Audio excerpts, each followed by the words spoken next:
আমরা যে নামাজের শুরুতে নাওয়াইতু আন উসাল্লি লিল্লাহি তাআলা এই যে নিয়তটা আমরা বলি, আমি আপনার কাছে প্রশ্ন, আপনার মুক্তবের হুজুরের কাছে আপনি প্রশ্ন করেন, আপনার মুফতি সাহেবকে প্রশ্ন করেন, কিয়ামত পর্যন্ত কোন মুফতি সাহেব কোন হুজুর নামাজের আগে নাওয়াইতু আন উসাল্লি লিল্লাহি তাআলা এইভাবে নিয়ত কিয়ামত পর্যন্ত কোন হাদিসের কিতাবের ভিতরে দূরের কথা বারান্দায় পর্যন্ত এটা দেখাতে পারবে না। অথচ এই নাওয়াইতু আনের এত গুরুত্ব, হুজুর পিটাইতে পিটাইতে পিঠের চামড়া লাল করে ফেলছে, তারপর নাওয়াইতু আন শিখাইতে পারে না। যতদিনে নাওয়াইতু আন শিখানোর চেষ্টা করছে ততদিনে অন্তত কয়েকটা সূরা শিখাইতে পারত। আল্লাহু আকবার, আল্লাহু আকবার। আমার কয় এক মুরব্বী হুজুর মহা বিপদে আছে। কি কয়, ইমাম সাহেব রুকু থেকে উঠে সিজদায় চলে যায়, আমার নাওয়াইতু আন শেষ হয় না। কি আরবা বলবো না, সালাসা বলবো না, রাকাতাই রে বলবো, খালি বেজাল লাগে। বলবেন হুজুর নাওয়াইতু নিয়ত লাগবে না? লাগবে। আর নিয়াতু হিয়া ইরাদাতুল কলব। সারা পৃথিবীর সমস্ত আলেমরা একমত, নিয়ত হচ্ছে অন্তরের ইচ্ছার নাম। পৃথিবীর প্রত্যেকটা আমলের শুরুতে নিয়ত লাগে। সহিহ বুখারীর প্রথম খণ্ডের প্রথম হাদিসের ভিতরে নবী সাল্লাল্লাহু আলাইহি ওয়াসাল্লাম বলেছেন, ইন্নামাল আ'মালু বিন্নিয়াত ওয়া ইন্নামা লিকুল্লি ইমরিন মা নাওয়া ফামান কানাত হিজরাতুহু ইলাল্লাহি ওয়া রাসূলিহি ফাহিজরাতুহু ইলাল্লাহি ওয়া রাসূলিহি ওয়া ইন ফাইলাল্লাহি ওয়া ইন কানাত হিজরাতুহু ইলা দুনিয়া ইউসিবুহা আও ইমরাতিন ইয়াতাযাওয়াজুহা ফাহিজরাতুহু ইলা মা হাজারা ইলাইহি। যে ব্যক্তির হিজরত হবে দুনিয়াকে পাওয়ার জন্য সে দুনিয়া পাবে, যে ব্যক্তির হিজরত হবে মহিলাকে বিয়ে করার জন্য সে মহিলা পাবে, আল্লাহ তার রাসূলকে পাবে না। এটা হাদিসের শেষ অংশ। প্রথম অংশে যে কথাটা বলেছেন, ইন্নামাল আমালু বিন্নিয়াত, সমস্ত আমল নির্ভর করে নিয়তের উপরে। নিয়ত ঠিক, আমল ঠিক। নিয়ত ঠিক নাই, আমল ঠিক নাই, ঠিক কি না? সে আমল আল্লাহর কাছে কবুল হবে না। দেখেন না, গরমকালে কেউ ফ্যান কিন্তু হাদিয়া দেয় না, শীতকালে কম্বল ঠিকই হাদিয়া দেয়, কারণ ফ্যানের দাম বেশি, কম্বলের দাম কম। আরো সুবিধা আছে। 300 টাকার একটা কম্বল, এটা 4 কোনা দিয়া 14 জনে ধরে। কম্বল একটা, এটা জাগানোর জন্য 14 জন লাগে। 14 জন ধরে, হুজুর রেডি, সেলফি দিতে আসছে। আপনার এক মগ পায়েস দিবে, পত্রিকা এসেছে, এই মগ এটারও 6 জনে ধরছে। এক মগ পায়েস দিতে 6 জন লাগে, একটা কম্বল দিতে 14 জন লাগে। এগুলো হলো আসলে কি অধিকাংশ ক্ষেত্রে মানুষকে দেখানোর জন্য। তবে হ্যাঁ, কেউ কোনো সংস্থায় চাকরি করেন, কেউ কোনো ফাউন্ডেশনে চাকরি করেন, সেখানে তাকে কাগজ জমা দিতে হয়, ছবি জমা দিতে হয়, সেই জন্য হলে সেটা ভিন্ন কথা। কিন্তু মানুষকে দেখানো আমি দানবীর, আল্লাহর কসম, এই আমল আল্লাহর কাছে কবুল হবে, ঠিক কি না? এই আমল আল্লাহর কাছে কবুল হবে না। সম্মানিত প্রিয় হাজিরিন, বলতে চাচ্ছিলাম আমরা অধিকাংশ ক্ষেত্রে যে আমলগুলো করি, সেই আমলগুলোতে যদি নিয়ত ঠিক হয় আল্লাহর কাছে কবুল হবে। নিয়ত লাগবে, কিন্তু নিয়ত কি? আমি যে হজ করি, যাকাত দেই, দান করি, কোরআন পড়ি, তাসবিহ তাহলিল করি, সবকিছুর নিয়ত আরবিতে করি। দান করার সময় নাওয়াইতু আন আতাসাদ্দাকা কেউ বলে না। আপনি তেলাওয়াত করার সময় নাওয়াইতু আন আতলুয়া লিল্লাহ, আমি আল্লাহর জন্য তেলাওয়াত করছি, এটা নিয়ত করা লাগে না। নিয়ত হলো অন্তরে। এই অন্তরের ভিতরে আপনি আল্লাহ সন্তুষ্টির জন্য করছেন, এটা আসলেই হবে। মুখে আলাদা নাওয়াইতু আন পড়ার কোনো দরকার নেই, কোনো প্রয়োজন নেই। কিন্তু দেখেন, এটার গুরুত্ব বেশি। আপনি এই যে ছোট বাচ্চারা মাদ্রাসা থেকে আসলে মুরব্বীরা আগে জিগায়, জুমার নামাজের নিয়তটা বলতো। যদি জুমার নামাজে নাওয়াইতু আন উসকিতা আন জিম্মাতি, যদি জুমার নামাজের নিয়ত সবচেয়ে কঠিন, এটা যদি বলতে না পারে, এবার মাদ্রাসায় পড়ে শিখলিটা কি আপনার চিটা কষ্ট হচ্ছে আপনাদের। আমি এক মসজিদে ঢুকলাম, ঢুকে দেখলাম মসজিদের সামনে লেখা আছে প্রতি রাকাত নামাজে 12,000 মাসআলা রহি আছে। নামাজ পড়িতে হলে 12,000 মাসআলা, প্রতি রাকাতের 12,000 মাসআলা শিখিতে হইবে।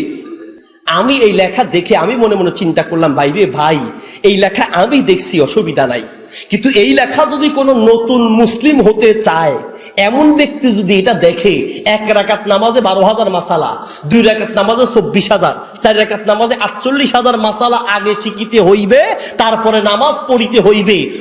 ওই নও মুসলিম চিন্তা করবে, ভাই রে ভাই, এত মাসালা শিখাও সম্ভব না, নামাজও সম্ভব না, মোর ইসলাম আনারই দরকার নেই। কথা বল ঠিক কিনা? সেই বুখারীর প্রথম খণ্ডে 16 নম্বর পৃষ্ঠায় নবী সাল্লাল্লাহু আলাইহি ওয়াসাল্লাম বলছেন, ইয়াসসিরু ওয়ালা তুআসসিরু, ইসলামকে সহজ করে উপস্থাপন করো, ইসলামকে কঠিন করো না, ইসলামকে সহজ করে উপস্থাপন করো। নাওয়াইতু আন দিয়ে ইসলামটাকে আপনি কঠিন করলেন। অন্তরে নিয়ত করবেন, সহজ না? এখন কিন্তু আলহামদুলিল্লাহ অনেকে লাইনে আসতেছে, জানাজার নামাজ এখন বলে যে মনে মনে নিয়ত করলে হয়ে যাবে, এইভাবে বাংলা বললে হয়ে যাবে। এখন অনেকে লাইনে আসতেছে, কিন্তু কিছু আছে কিছু আছে হবে না, আছে কি নাই? আল্লাহু আকবার। ইসলামটাকে আপনি কঠিন বানাচ্ছেন। চিটংয়ে মসজিদে মিলাদ হবে, এদিকে মসজিদে মিলাদ হবে, খতম হবে, তো সিন্নি আসছে, সিন্নি বিরিয়ানি আর বিস্কিট জিলাপি যদি দেওয়া বন্ধ হয়, মসজিদের অনেক বিদাত এমনি বন্ধ হয়ে যাবে। তো মসজিদে সিন্নি দেওয়া হবে। মসজিদ থেকে বের হয়ে সভাপতি সাহেব এক অন্ধকে দেখলেন, চোখে দেখে না, তারা ডাক দিয়া বলেন, উড়া আজিয়া মসজিদত সিন্নি দিব, সিন্নি খাবি না? আজকে মসজিদে সিন্নি দিবে, সিন্নি খাবি? ওই অন্ধ তো, সে বলছে গিয়া কি হন দে নবুজির সিন্নি হন্ডুল্লাহ, তো সিন্নি নসিনি, সিন্নি কেমন? আমি তো সিন্নি চিনি না, কিসের সিন্নি খাবো? এখন সভাপতি সাহেব বললেন, বিপদে, তোমার তো চোখ নাই, সিন্নি যে কেমনে বুঝাই? কবাজি সিন্নি হইলে বকের ডুল্লা সাদা, সিন্নি হইছে বকের মতো সাদা। এবার অন্ধ বলছে গিয়া কি হন দে নবুজি, আই কি আমাইয়া চোখ নাই আমার, আই কি আমি চোখ নাই, আমার চোখ নাই, আমি অন্ধ, আই কি বক দেখি না? বক তো নসিনি, আপনি যে বলছেন সিন্নি বকের মতো সাদা, তা আমি তো অন্ধ, বক তো দেখি নাই, বক তো চিনি না। বলে বক কেনে বুঝাই তোরে, বক যে কেমনে বুঝায়? কই কে দে, হাত দে। হাত দিছে, হাত দেওয়ার পরে ওই অন্ধকে বুঝাচ্ছে, বগল দে সাম্মুদিল্লা সিয়ন পিছন দিল্লা মোড়া, সাম্মুদিল্লা সিকন পিছন দিল্লা মোড়া। আসলে বুঝাইতেছে কি সিন্নি, সিন্নি বুঝাতে গিয়ে বকের কাছে গেছে, বকের সামনে দিয়ে এরকম সিকন পিছন দিয়ে মোটা। ওই অন্ধ ব্যক্তি বলছে, আল্লাহর কসম বাজি আই সিন্নি নখাইম গলা আটকে মরি যাই, বই সামনে চিকন পিছনে মোটা, তো এটা আমি খাবো না, খেলে গলায় আটকে মরে যাবো, দরকার নাই ভাই, আমি এটা খাবো না। এই হলো আমাদের অবস্থা। ইসলামটাকে আমরা এমন কঠিন বানিয়েছি, রাসূলের সুন্নাহকে বাদ দিয়ে বাড়াতে বাড়াতে ইসলামের নামে বহু বিদআত সমাজ আবিষ্কার করেছে, ঠিক কিনা? রাসূলুল্লাহ সালাত হলো আল্লাহু আকবার দিয়ে সালাত শুরু হবে, আসসালামু আলাইকুম দিয়ে সালাত শেষ হবে, এটা রাসূলুল্লাহর সালাত। এদিকে সালাতের আগে আমরা এই যে নাওয়াইতুয়ান বাড়ালাম, নিয়ত হলো অন্তরে। আবার এটার দলিল দিই, কি বাপদাদারা শিখায় আসছে, মিয়া সাহেব বাপদাদারা যা ভালো করেছে সেটা মানেন, কিন্তু বাপদাদাদের ভুল আমরা দুনিয়ায় কোথাও মানি না। খালি ইসলামের ক্ষেত্রে আসলে বাপদাদা দেখাচ্ছেন, কোথায় কয় জায়গায় আপনি আপনার বাপদাদাকে মানছেন?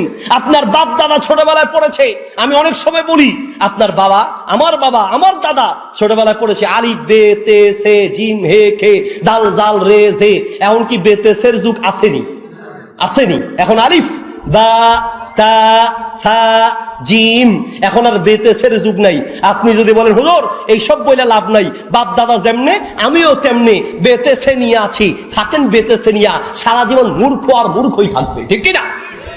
আপনার বাপ দাদা পড়েছে দন্তাস স, এখন আধুনিক শিক্ষিতরা বলছে না, বাপ দাদারা ভুল বলেছে, বরং কি দন্ত স, আমরা বলেছি তালিব্য স, এখন বলছে না তালব্য স। আমরা ছোটবেলা পড়েছি পেট কাটা মদিন স, কিসের পেট কাটা? পেটই তো নাই, কাটবে কেমনে? মূর্ধন্য স। আমরা ছোটবেলায় পড়েছি হাডু ভাঙ্গা দ, কান্দে ভাঙ্গা ধ, কিসের হাঁটু আর কিসের কাঁধ? ভাঙবে কোত্থেকে? কাঁদও নাই হাঁটুও নাই, বরং দ ধ। দুনিয়ার সব ক্ষেত্রে আমরা ভুলটা পরিবর্তন করে সঠিকটা মানার চেষ্টা করছি। ইসলামের ক্ষেত্রে সঠিক বাদ দিয়ে, আসমানি কিতাবের দলিল বাদ দিয়ে, কোরআন সুন্নাহর দলিল বাদ দিয়ে বাপ-দাদাদের যুক্তি দেখানো কথা আমার নয়। আল্লাহ বলছেন সূরা বাকারা 170, সূরা মায়দা 104, সূরা লোকমান 21, সূরা আম্বিয়ার 53 নম্বর আয়াতে আল্লাহ বলছেন আসমানি কিতাবের দলিল পাওয়ার পরেও তার বিপরীতে বাপ-দাদাদের যুক্তি দেখানো মুসলমানের চরিত্র নয়, বরং মুশরিকদের চরিত্র, ঠিক কিনা? মুশরিকদের চরিত্র। আপনি দুনিয়ার কোনো ক্ষেত্রে বাপদাদাকে সঠিকভাবে মানেন না, বরং তাদের ভুলগুলোকে সংশোধন করছেন। ইসলাম মানার ক্ষেত্রে বাপদাদা বলেন। এবার আসেন, বাপদাদা বাদ দিলাম, এবার বলবে হুজুর বাপদাদা বাদ, তাহলে অমুক হুজুর বলছে, তমুক হুজুর বলেছে, অমুক পীর সাহেব বলেছে, অমুক বুজুর্গানের দিন বলেছে। প্রিয় ভাই আমার, আপনার পীর সাহেবের কথার দাম আছে, আপনার হুজুরের কথার দাম আছে, আপনার ওই বুজুর্গানের দিনের কথার দাম আছে, আপনার মুরব্বীর কথার দাম আছে, আপনার আকাবিরের কথার দাম আছে। এবার আমাকে বলেন, সারা দুনিয়ার সব বুজুর্গানের দিন, সারা দুনিয়ার সব হুজুর, সারা দুনিয়ার সব মুহাদ্দিস, সারা দুনিয়ার সব মুফতি, সারা দুনিয়ার সব শায়েখের কথা এক পাশে রাখলাম, তার বিপরীতে আল্লাহ রাসূলের একটা কথার দাম কম না বেশি?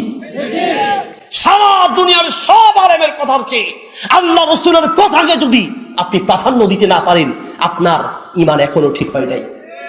আপনি বলেছেন আশহাদু আল্লা ইলাহা ইল্লাল্লাহ ওয়া আশহাদু আন্না মুহাম্মাদার রাসূলুল্লাহ ওয়া আশহাদু আন্না অমুক হুজুর রাসূলুল্লাহ হবে, ও আশহাদু আন্না বাপদাদা রাসূলুল্লাহ হবে।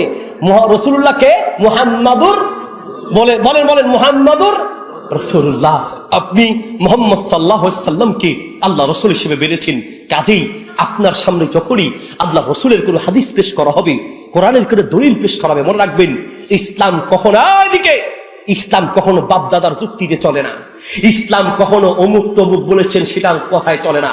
ইসলাম চলে কল আল্লাহ, ইসলাম চলে কল আর রাসূল। আল্লাহ বলেছেন, আল্লাহ রাসূল বলেছেন, এর নাম হচ্ছে ইসলাম। ঠিক কি না? এর নাম হচ্ছে ইসলাম।